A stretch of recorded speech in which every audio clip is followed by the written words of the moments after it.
Hello everyone, welcome to my channel Grishma Tyagi passion शिक्षा और मैं हूं ग्रीष्मा। आज हम डिस्कस करने जा रहे हैं कि किसी भी पैसेज को किस तरह से सॉल्व करें।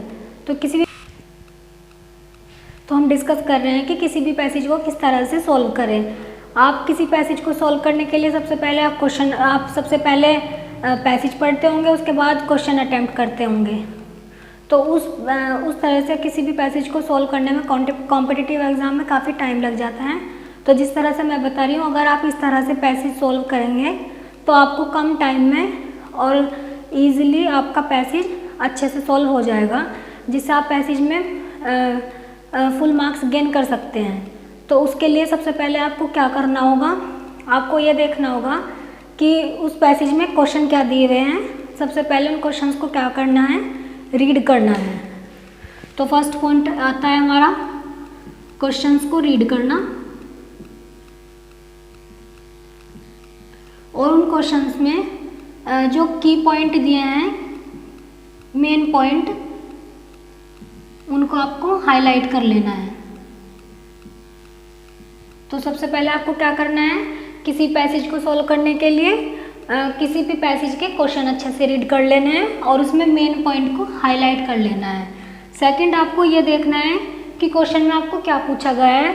कि अगर आपको पैसेज के कॉन्टेक्स्ट में पूछा गया है कि रीड द पैसेज केयरफुली, इस टाइप से लिख के, तो आपको उसका आंसर आपको पैसेज में मिलेगा।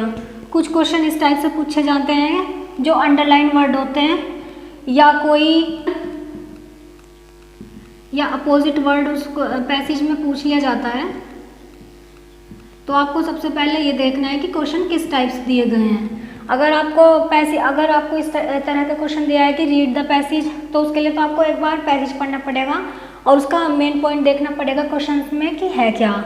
अगर क्वेश्चन दिया गया है अंडरलाइन करके कि किसी भी वर्ड को अंडरलाइन किया गया है और उसमें पूछा गया है कि ये वर्ड क्या है, ये कंजक्शन है, नाउन है, प्रोनाउन है, एडजेक्टिव है। अगर इस तरह से दिया गया है तो आपको पैसेज पढ़ने की कोई ज़रूरत ही नहीं है। वो क्वेश्चन तो आपका ऐसे हो जाएगा और यहाँ से आपका 1 मार्क्स ऐसे फ्री में ही गेन हो जाएगा, अगर आपको उस टॉपिक की नॉलेज है तो।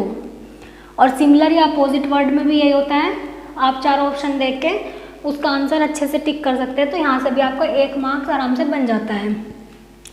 तो मेन बात आती है कि अगर कोई इस तरह का क्वेश्चन है कि रीड द पैसेज केयरफुली, तो उसमें क्या करेंगे आप कि सबसे पहले आप उस क्वेश्चन को पढ़ेंगे, उसके बाद आप क्या करेंगे, उसमें मेन पॉइंट को हाईलाइट कर लेंगे। उसके बाद आप वही मेन पॉइंट पैसेज को रीड करते टाइम एक बार उसमें ढूंढ लेंगे, उसके अकॉर्डिंग आप उसका आंसर अच्छे से दे देंगे।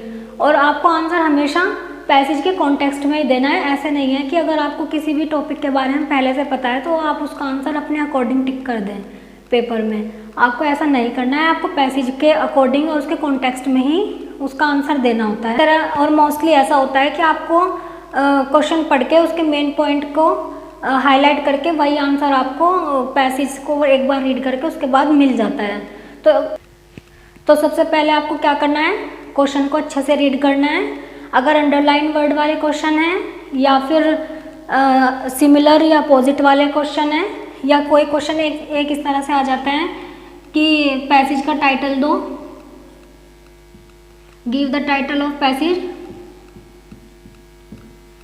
तो टाइटल के जैसे कुछ आ जाता है तो वो आपको पैसेज पढ़ने से पता चलता है। लेकिन इस तरह के जो अंडरलाइन और सिमिलर क्वेश्चन और अपोजिट वाले क्वेश्चन होते हैं, या आप ऐसे ही टिक कर सकते हैं। अगर आपको अच्छे से पता है तो उसके लिए आपको पैसेज पढ़ने की ज़रूरत नहीं है। पर अगर आपको इस तरह की read the question carefully types question पूछे जाते हैं, तो उसके लिए आपको सबसे पहले अपने क्वेश्चन को अच्छे से रीड करना है, उसके मेन पॉइंट को अच्छे से पढ़ लेना है। उसके बाद आपको एक बार पैसेज को रीड करना है और उसमें वो मेन पॉइंट देख लेना है, उसके अकॉर्डिंग आपको आंसर दे देना है। तो इससे क्या होगा, आपका पैसेज जल्दी से सॉल्व हो जाएगा और आपका टाइम भी कम लगेगा। और अगर इस टाइप के क्वेश्चन आपसे पूछे जाते हैं तो उसके लिए तो आपको पैसेज पढ़ने की भी ज़रूरत नहीं है, और पैसेज में तो इजीली फुल मार्क्स आ ही जाते हैं। अगर आपको मेरी वीडियो अच्छी लगी हो तो मेरी वीडियो को लाइक और शेयर ज़रूर करें। आपकी कोई क्वेरी हो या आपको कुछ क्वेश्चन करना हो तो कमेंट करें। और ऐसी इन्फॉर्मेटिव वीडियो पाने के लिए मेरे चैनल को सब्सक्राइब करें।